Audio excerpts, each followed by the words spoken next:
வணக்கம் நண்பர்கள். டிசம்பர் 15 அண்ணா திராவிட முன்னேற்ற கழகத்தினுடைய பொதுக்குழு கூட்டம் நடந்து முடிந்திருக்கிறது. அந்த பொதுக்குழு கூட்டத்தின் முடிவில் எடப்பாடி பழனிசாமி அவர்கள் என்ன முடிவு எடுத்திருக்காரு அப்படின்னு பார்த்தீங்கன்னா, ஒரு புதிய கூட்டணியை அமைத்திருக்கிறார்.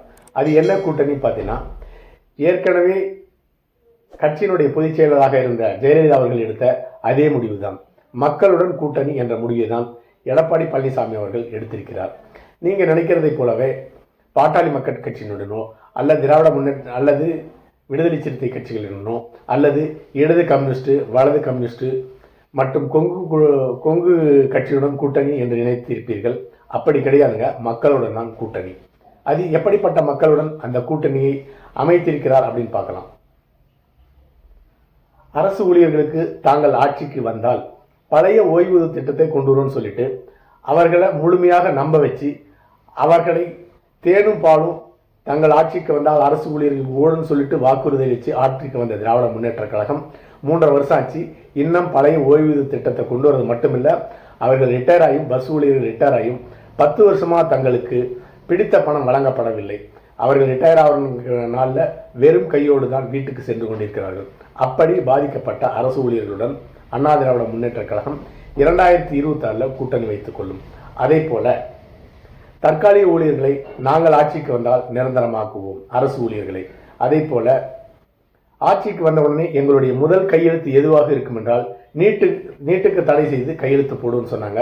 அதையெல்லாம் நம்பி பெற்றோர்கள், அதாவது 10வது +1 +2 படிக்கிற குழந்தைகளுடைய பெற்றோர்கள்லாம் திராவிட முன்னேற்ற கழகத்துக்கு ஆட்சிக்கு வந்த உடனே முதல்ல நீட்டை தடை செஞ்சிருவாங்க அப்படின்னு சொல்லிட்டு ஓட்டு போட்டாங்க. அது எதுவும் இன்னும் 3.5 வருஷம் ஆச்சு, நடந்து முடிக்கவில்லை.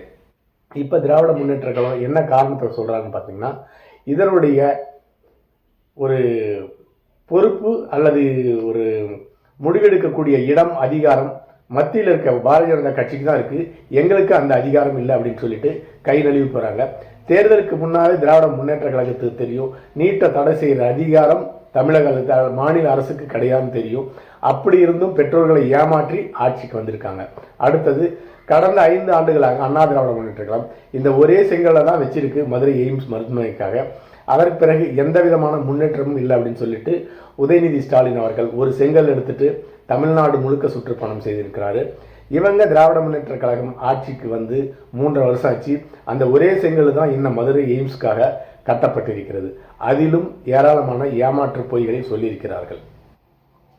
அடுத்ததாக, பரந்தூர் விமான நிலையம் விமான நிலைய விரிவாக்கம் அப்படிங்கிற பெயரில் ஆயிரக்கணக்கான ஏக்கர், நூற்றுக்கணக்கான விவசாயிகள் பாதிக்கப்பட போகிறாங்க. அந்த நிலத்தை மக்களிடமிருந்து எடுத்துக்கொண்டு தமிழக அரசு விமான விரிவாக்கத்தை செய்ய தொடங்கியிருக்கிறாங்க. அதில் பாதிக்கப்பட்ட மக்கள் 2026 அண்ணா திராவிட முன்னேற்ற கழகத்துடன் கூட்டணி அமைத்து சந்திக்க போகிறார்கள். ஏன் அப்படின்னு பார்த்தீங்கன்னா, இந்த விமான நிலைய விரிவாக்கத்திற்கு அண்ணா திராவிட முன்னேற்ற கழகம் எதிர்ப்பு தெரிவித்திருக்கிறது. அதே போல பெண்களுக்கு இலவச பஸ் அப்படின்னு சொல்லிட்டு அனுப்பிச்சிருந்தாங்க. வந்த 1 மாதத்தில் தமிழகத்தில் உள்ள எல்லா பெண்களும் ரொம்ப சந்தோஷப்பட்டாங்க. பரவாயில்ல, இலவசமாக பெண்களுக்கெல்லாம் பஸ் கொடுக்குறாங்க திராவிட முன்னேற்ற கழகம் ஆட்சின்னு. ஆனால் போக்குவரத்து துறை சரி செய்ய முடியாத அளவுக்கு, நஷ்டத்திலிருந்து சரி செய்ய முடியாத அளவுக்கு திராவிட முன்னேற்ற கழகம் தடுமாறிட்டு இருக்கிறதுனால அந்த வழித்தடத்தில் இருக்கிற ஏராளமான பஸ்ஸுகளை நிறுத்திட்டாங்க. இப்போ பணமாவது கொடுத்துறோம், 5 ரூபா 10 ரூபா கொடுத்துறோம், எங்களை அந்த நேரத்துக்கு குறிப்பிட்ட நேரத்துக்கு நாங்கள் போய் சேர வேண்டிய இடத்துக்கு சேரணும் அப்படின்னு சொல்லிட்டு அதற்கு பஸ் இல்லாமல் தவிச்சிட்டு இருக்காங்க. மணிக்கணக்கில் பஸ்ஸை ஃப்ரீ கொடுத்துட்டு மணிக்கணக்கில் மக்கள் சென்றடைய முடியாத அளவுக்கு, பெண்கள் சென்றடைய முடியாத அளவுக்கு பஸ் போக்குவரத்து வசதி குறைக்கப்பட்டிருக்கிறது. அனைத்து பெண்களுக்கும் 1000 ரூபாய் அப்படின்னு சொல்லிட்டு ஜெயிச்சு முடித்த உடனே தகுதியான பெண்களுக்கு மட்டும்தான் 1000 ரூபாய் அப்படின்னு சொல்லிட்டு அனௌன்ஸ் பண்ணியிருக்காங்க.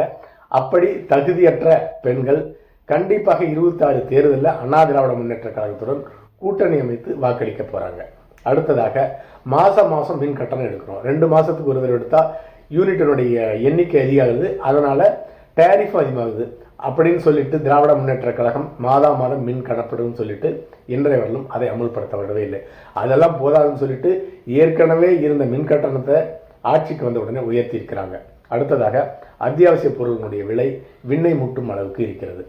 பென்னிக்ஸ் ஜெயராஜ் ஒரு மரணத்தை வச்சே, அடுத்ததாக தூத்துக்குடி துப்பாக்கி சூடு, இந்த 2 சம்பவத்தை வச்சே ஆட்சிக்கு வந்தது தான் திராவிட முன்னேற்ற கழகம். அதே போல் ஏராளமான லாக்அப் டெத்து நடந்திருக்குது. சட்டம் ஒழுங்கு சந்தி சிரித்து கிடைக்கிறது திராவிட முன்னேற்ற கழகத்தினுடைய ஆட்சியில். பள்ளி இதெல்லாம் பத்தாதுன்னு சொல்லிட்டு பள்ளி பசங்களே, ஸ்கூல் பசங்களே, கவர்மெண்ட் ஸ்கூல் பசங்களே மது போதைக்கு அடிமையாக அளவுக்கு மது போதை, போதைப் பொருள் ஈஸியாக கிடைக்கிற அளவுக்கு தமிழ்நாடு இன்று வளர்ந்திருக்கிறது. அடுத்ததாக பாராளுமன்ற தேர்தலின் போது என்ன சொன்னாங்கன்னு கேட்டிங்கன்னா, வீட்டு கேஸினுடைய விலை 900 ரூபாயிலிருந்து 550 ரூபாய்க்கு கொண்டு வருவோம்னு சொன்னாங்க. அது மட்டும் இல்லாமல் பெட்ரோலுக்கு ஜிஎஸ்டி எடுக்கணும்னு சொல்லிட்டு அப்படி எடுத்துட்டு நாங்கள் 60 ரூபாய்க்கு கொண்டு வரோம் ஒரு பெட்ரோல் விலைன்னு சொன்னாங்க. அதை நம்பி தமிழகத்தில் உள்ள அனைத்து மக்களும் ஓட்டு போட்டு 38 எம்பி சீட்டை கொண்டு கொடுத்தாங்க திராவிட முன்னேற்ற கழகத்திற்கு. மொத்தம் தமிழ்நாடு பாண்டிச்சேரியில் திராவிட முன்னேற்ற கழகத்துக்கு 40 எம்பி சீட் இருக்கு. இவர்கள் அதை நிறைவேற்றவில்லை. அடுத்ததாக சொத்து வரி உயர்வை ஏற்றிட்டாங்க, பதிவு கட்டணம் அதையும் ஏற்றிட்டாங்க. இதெல்லாம் பத்தாதுன்னு சொல்லிட்டு கடந்த புயல் மழையின் பொழுது தென்பெண்ணை ஆற்றினுடைய குறுக்க இருக்க அருகே திறந்து விட்டு முன் அறிவிப்பின்றி திறந்து விட்டுட்டாங்க. ஆனால் இவங்க சொன்னது 5 முறை நாங்கள் அறிவிச்சேன்னு சொல்லியிருக்காங்க. அப்படி அறிவித்திருந்தால் குறுகிய காலத்தில் ஒரு 5 முறை அறிவிப்பு விட்டுருப்பாங்க. ஒரு நீண்ட இடைவெளிக்கு பிறகு அறிவித்து ஆற்றை திறந்திருந்தால் மக்கள் பாதிக்கப்பட்டிருக்க மாட்டாங்க. நூற்றுக்கணக்கான ஊர் மக்கள் பாதிக்கப்பட்டு தற்பொழுது உணவு, குடிநீர், மின்சாரம் இல்லாமல் ஒரு மோசமான நிலைக்கு தள்ளப்பட்டிருக்கிறார்கள். அடுத்ததாக எப்பொழுதெல்லாம் கனமழை மெட்ராஸுக்கு வருதோ அப்பெல்லாம் அங்கே இருக்க மக்கள் எல்லாமே ஒரு 3-4 நாட்களுக்கு மின்சாரம் இருக்காது, சாப்பாடு இருக்காது, பால் இருக்காது, வீட்டை விட்டே வெளியே வர முடியாது, வீட்டுக்குள்ள விஷ ஜந்துக்கள் உள்ள போகக்கூடிய நிலைமை இருக்கு. இப்படி பாதிக்கப்பட்ட மக்களும் 2026 அண்ணா திராவிட முன்னேற்ற கழகத்துடன் கைகோர்த்து தேர்தலை சந்திக்க போகிறார்கள். மொத்தத்தில் அடுத்ததாக மணல் கொள்ளையில் துரைமுருகன் ஒரு 6000 கோடி ரூபாய் சம்பாதிச்சிருக்கிறாரு. அதையும் மக்கள் நினைவு வைத்திருக்கிறார்கள். ஊழல் செஞ்சு அரசு பஸ் ஊழியர்களுக்கு வேலை வாங்கி தரேன்னு சொல்லிட்டு செந்தில் பாலாஜி ஏமாத்துதில் 1.5 வருஷம் ஜெயிலில் இருந்துட்டு செந்தில் பாலாஜி வந்தவுடனே அவருக்கு மந்திரி பதவி வழங்கப்பட்டிருக்கிறது. அதையும் மக்கள் மனதில் வைத்திருக்கிறார்கள். இதெல்லாம் போதாதுன்னு சொல்லிட்டு வேங்கை வயலில் குடிக்கும் தண்ணியில் மலத்தை கலந்து தாழ்த்தப்பட்ட மக்களை மிகவும் மோசமான நிலைக்கு தள்ளி இருக்கிறாங்க. அதில் சம்பந்தப்பட்ட குற்றவாளி இவ்வளவு நாளாச்சு இன்னும் கண்டுபிடிக்கப்படவில்லை. இது எல்லாமே திராவிட முன்னேற்ற கழகத்திற்கு 2026 தேர்தலில் ஒரு சின்னமாக, பரிசு சின்னமாக வழங்கப்படும். மொத்தத்தில் இப்படி நூற்றுக்கணக்கான பாதிப்புகள் இன்னும் ஏராளமான இருக்கு. இப்படிப்பட்ட பாதிக்கப்பட்ட மக்கள் அனைவருமே வருகின்ற 2026 தேர்தலில் அண்ணா திராவிட முன்னேற்ற கழகத்தின் கூட்டணி அமைத்து தேர்தலை சந்திக்க போகிறார்கள். குறைந்தபட்சம் அண்ணா திராவிட முன்னேற்ற கழகம் ஒரு 200 சீட்டாவது வெற்றி பெறும் என்பதில் எந்த விதமான ஐயப்பாடுமே இருக்க போவதில்லை. அதே போல மழை வெள்ள பாதிப்புகளை பார்வையிட சென்ற அமைச்சர் பொன்முடி மீது மக்கள் சேற்றை வாரி இறைத்திருக்கிறார்கள். அது பொன்முடி மீது வீசப்பட்ட சேர் கிடையாது, திராவிட முன்னேற்ற கழகத்தினுடைய ஆட்சி மீது, அவள ஆட்சியின் மீது வீசப்பட்ட சேர் அப்படின்னு தான் எடுத்துக்கொள்ள வேண்டும். இது பத்தாதுன்னு சொல்லிட்டு கூட்டணி கட்சி தலைவர்கள் திருமாவளவன் அவர்களும் வேல்முருகன் அவர்களும் எப்படி நம்ம வெள்ள பாதிப்புகள் இல்லாமல் 2026 தேர்தலை தன்னுடைய தொகுதி மக்களை சந்திக்க போனால் நிச்சயமா மக்கள் தங்கள் மீதும் சேற்றை வாரி இறைக்கப் போவதால் தெரிந்து கொண்டுதான் வேல்முருகன் அவர்கள் தற்பொழுது திராவிட முன்னேற்ற கழகத்தில் தங்களுடைய தொகுதியில், அதாவது பண்ருட்டி, விழுப்புரம், கடலூர் போன்ற பகுதியில் தன்னுடைய மக்களுக்கு, இன மக்களுக்கு, வாக்களித்த மக்களுக்கு திராவிட முன்னேற்ற கழகம் 3 வருஷமா எதையுமே செய்யவில்லை அப்படின்னு சொல்லிட்டு வெளிப்படையாக பேசியிருக்கிறார். இதை பேசாமல் மக்களை சென்று சந்தித்தால் கண்டிப்பாக தன் மீதும் சேற்றை வாரி இறைப்பார்கள். அப்படிங்கிறதுனால தான் அவர் இப்பொழுது வெளியே வந்து பேசியிருக்கிறார்.